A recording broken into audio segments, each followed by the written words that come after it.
on Russia, especially that country's president, Vladimir Putin. President Trump not denying that Putin may be a killer, and then he added something cryptic, saying that there are a lot of killers. Listen to this. Do you respect Putin? I do respect him. Do you? Why? Well, I respect a lot of people, but that doesn't mean I'm going to get along with him. He's a leader of his country. I say it's better to get along with Russia than not. Will I get along with him? I have no idea. It's very He's a possible killer, I though. won't. Putin's a killer. A lot of killers. We got a lot of killers. Well, you think our country's so innocent? We have a panel to discuss these remarkable comments from the president. Political analyst Selena Zito, New York Times contributor Wajahat Ali, and our former Moscow bureau chief, Jill Doherty. Jill, to you first. President Trump has often said that he respects Vladimir Putin, but I want to hear your reaction to that line about killers, saying that our country is asking if our country is so innocent. That's unlike anything we've ever heard from an American president before. Yes, in fact, Boris, from a president, and I think that's the important point here, that, he has said this before, but he wasn't the president. He said it back in December of 2015 to MSNBC when he was a candidate. He said our country does a lot of killing, or plenty of killing too. But now he is the president of the United States. And to hear this coming out of his mouth, to many people, is extremely shocking. I mean, I think you just have to ask yourself, does he believe this? Or is he kind of on autopilot saying the things that he has said before as a candidate? Because, when he said, I respect him, we're going to get along, I don't know if we're going to get along, but if Russia helps fight terrorism, that's a good thing. He said all of that, too. So does he really believe that the United States is equivalent to what Vladimir Putin is doing? And if he does believe it, then what are the examples? I mean, I think that is a legitimate question that now should be asked of the president. What killing does he have in mind? Is it equal to, let's say, what is going on with Russia's actions in Aleppo, or what Russia did in Grozny and Chechnya?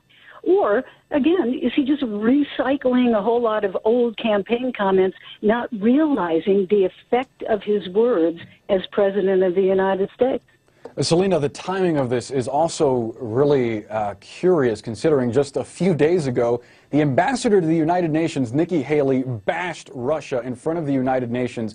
Also, you have several Republican lawmakers that have come out saying that we need to enforce stronger sanctions against Russia. Among them, Senator John McCain, Lindsey Graham, Marco Rubio. How do they handle this kind of cozying up to Vladimir Putin moving forward?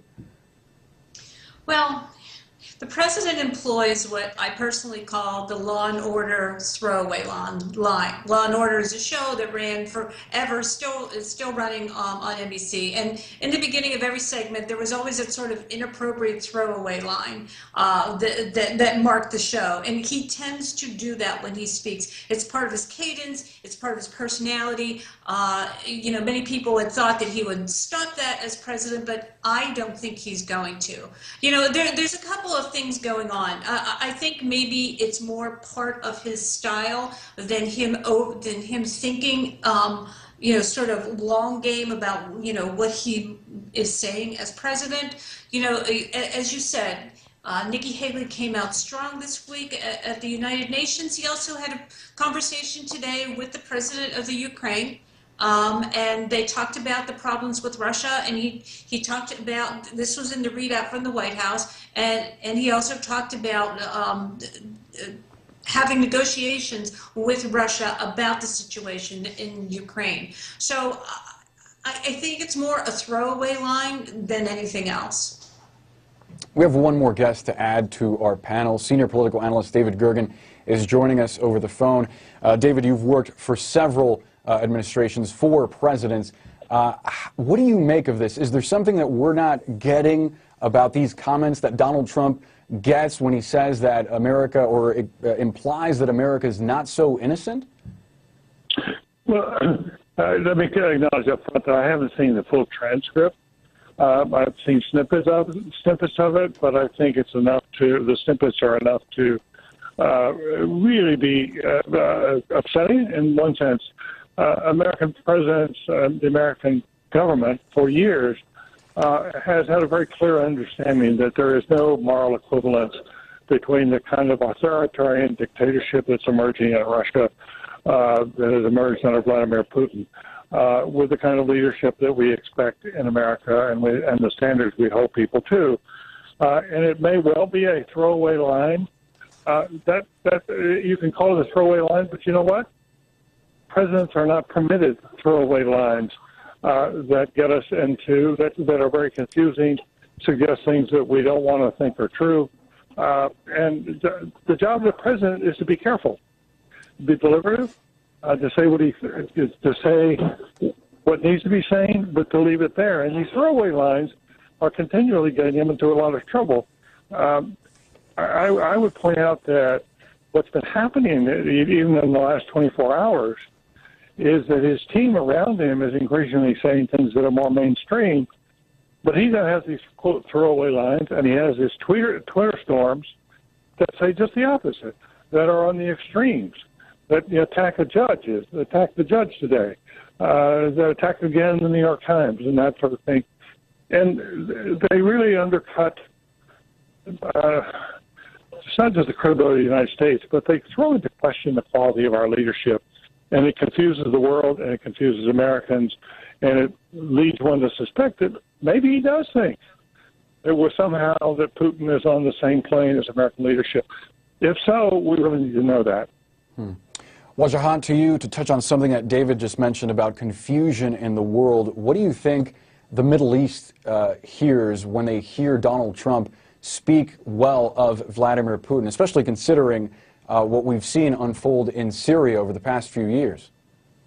Let me be very blunt. There's a reason why people are calling him Putin's poodle. And David made a good point. If you look at Donald Trump's Twitter account, he has tweeted against John Lewis, civil rights icon, Republican senators, the CIA, Hamilton the musical, not once against Vladimir Putin. And so I challenge Donald Trump on CNN right now, one tweet criticizing Putin. He won't do it. And also Americans forget that Russia did a criminal hack of our elections, allegedly to tilt it towards Trump. And our intelligence agencies right now are investigating certain connections between allegedly people in Trump's campaign and Russia. That includes National Security Advisor Flynn. Now, Donald Trump supposedly parrots a lot of Putin's talking points. He wants to, essentially, he says NATO is obsolete. Who else thinks that? Putin. He's okay with the EU going away. Who else thinks that? Putin. He wants to reduce the sanctions. Who else wants that? Putin. And so for Americans right now, and this is very serious, why does Donald Trump, who wants to ban innocent refugees and innocent legal visa holders from Muslim-majority countries who are doctors, who work for us, who are students, he wants to ban them, but he's okay with a murderer and a tyrant in Vladimir Putin? Jill, to you now, you have to think that some of our NATO allies are hearing this, and they have to be concerned about these comments. Oh, I think concerned is really an understatement. I think many people will probably be appalled by these comments, especially people who live in countries that were formerly part of the Soviet Union. It's very hard to wrap your head about this. So, again, why is he doing it, and what is the effect? You have, at this point, a completely convoluted approach to Russia and as they call it, the former Soviet space, the countries that are in that area. Even Ukraine. The first day, his spokesperson from the State Department came out and didn't even mention, I believe it was Crimea. It was a very soft comment about Russia and Ukraine. Then Nikki Haley comes out very hard. And then I was just checking the statement from the White House about the conversation between President Trump and President Poroshenko of Ukraine. No mention of Crimea. So what does this administration really think about Russia? Is there actually a policy? And this is a disturbing thing to think, that no policy has yet been worked out, no coherent policy. Does he have a National Security Council that is studying this and coming up with one idea, one approach, or is it all just throwing it up in the air and seeing what sticks? I think this comment, especially about the killing, is really basically pandering by the president. You know, sometimes when you're a business person and you're in negotiations and you kind of want to pander to the other person, get them on your side, you say something, well, we all do this. You know, yeah, that's the world. We all do this. And that's can be an effective technique when you're a businessman. But when you are the head of the United States, that is extraordinarily dangerous. Yeah, I'm not sure many people in our armed forces would necessarily agree that we all do what Russia has been doing, especially the last few years in Syria. Jill, David, Selena, and Wajahat, we appreciate the time on this Saturday night. Thank you so much for joining us and sharing your perspectives.